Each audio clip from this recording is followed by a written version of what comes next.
रहीम अस्सलाम वालेकुम। आप मेरा यूट्यूब चैनल देख रहे हैं, welcome to my YouTube channel. School teacher internship mean के एसटीआई की जो जॉब्स आई हैं गवर्नमेंट स्कूलों में पंजाब में, उसके वाले से न्यू अपडेट है जी। इसमें आप लोगों का, बहुत से लोगों का कल इंटरव्यू हो गया था और बहुत से लोगों का आज इंटरव्यू है और कुछ लोगों का सुबह भी होगा। ठीक है, इसमें जैसे ही आप अपना इंटरव्यू मुकम्मल करके आते हैं तो साथ ही जनाब आपका जो स्टेटस है वो सिलेक्टेड शो होना शुरू हो जाता है। इसका क्या मतलब है? इस सिलेक्टेड के बाद जनाब आपके ऑर्डर्स कैसे निकलेंगे? ऑर्डर्स हासिल करने से पहले एक बहुत ज़रूरी काम है, वो आपने कौन सा करना है, वो सारी बातें इंशाल्लाह आपको डिटेल के साथ बता देता हूँ। सबसे पहले बात करते हैं कि आपका इंटरव्यू जब हो जाता है, आपने जब किसी भी एक स्कूल में भी इंटरव्यू दे लिया तो आपका जनाब जो सिलेक्टेड स्टेटस है सारे स्कूलों में ऑटोमेटिक ये अपडेट हो जाता है। ये मैंने कल आपको वीडियो में बताया था। बहुत से लोग जो है ना इसके हवाले से तनकीद भी कर रहे थे कि सर आप बता रहे हैं कि सिर्फ एक ही स्कूल में जाना है और ऑटोमेटिक तमाम स्कूलों में सिलेक्टेड आ जाएगा। या जिन लोगों का कल इंटरव्यू नहीं हो सका था उनको मैंने कहा था कि सुबह आपको इंटरव्यू हो जाएगा, तब वो भी कह रहे थे कि पता नहीं, हमें तो किसी किस्म की कोई इतला नहीं है, कोई किसी स्कूल से हमें कॉल नहीं आई, तो आप हमें बता रहे हैं कि आपका सुबह इंटरव्यू होगा। तो आप जनाब सारे इंटरव्यू दे आए हैं, तो अब वो मान गए हैं कि वाकई जी बात आपने की थी वो बात ठीक की थी।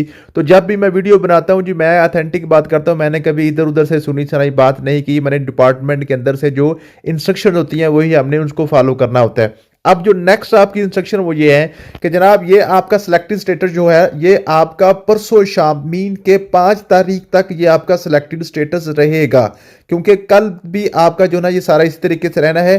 6 तारीख को कंप्लेंट्स वगैरह होनी है डीओ ऑफिस में, 7 को कंप्लेंट्स का जो है उसकी रिड्रेसल होनी है, उसके बाद 8 की आपकी जो ना यहाँ पे ऑर्डर्स आएंगे। अब ऑर्डर्स आने से पहले आपने क्या काम करना है? सबसे पहले बात यह है कि आपने जब अप्लाई किया था तो आपने जिस स्कूल को प्रेफरेंस नंबर 1 दी थी, आपका अगर मेरिट वहां पे बन रहा है तो आपके ऑर्डर उसी स्कूल में ही निकल आएंगे।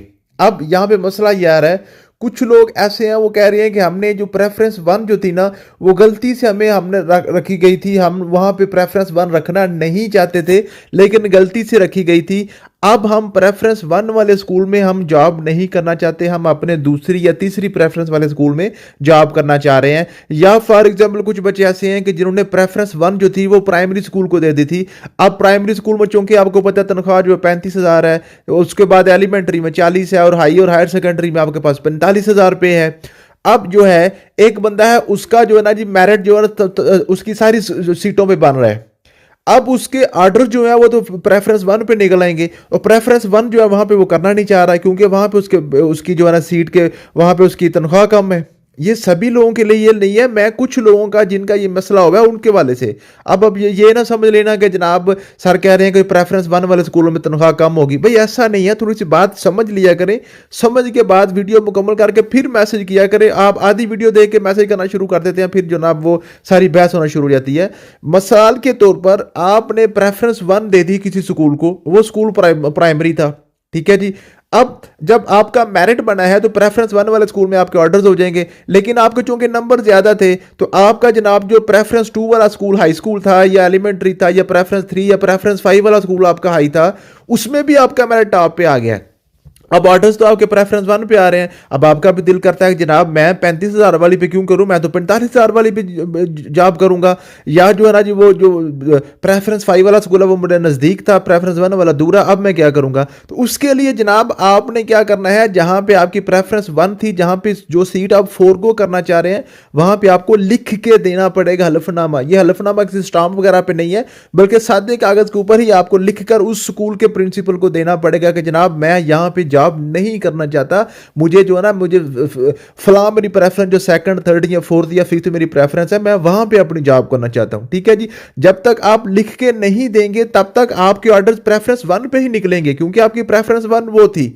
ठीक है, अगर आप प्रेफरेंस 1 को या प्रेफरेंस 2 को या प्रेफरेंस 3 जो भी आपकी प्रेफरेंस को आप फोरगो करना चाहते हैं, उसको छोड़ना चाहते हैं, उससे अगली किसी प्रेफरेंस में जाना चाहते हैं, तो वहां पे आपको क्या करना पड़ेगा, उसको आप लिख के देना पड़ेगा। और उसके बाद आपका जब ये पोर्टल अपडेट होगा, मैंने आपको डे 1 से बता रहा हूं कि एसटीआई के वाले से जैसे भी अपडेट आती है मैं आपको बताता हूं, जो कुछ भी होता है आपने सारे का सारा अपना पोर्टल के थ्रू करना होता है, मैनुअल कोई काम भी नहीं होता। मैनुअल सिर्फ एक काम है कि अगर आपकी किसी मेरिट में मसला आ रहा है तो आप डीओ ऑफिस में जाके कंप्लेंट कर सकते हैं, ये सिर्फ मैनुअल काम है, बाकी सारे के सारे काम आपके पोर्टल के थ्रू ऑनलाइन ही काम हो रहे हैं। तो ऑनलाइन ही ये भी ऑप्शन आपको ऑनलाइन ही मिलेगी।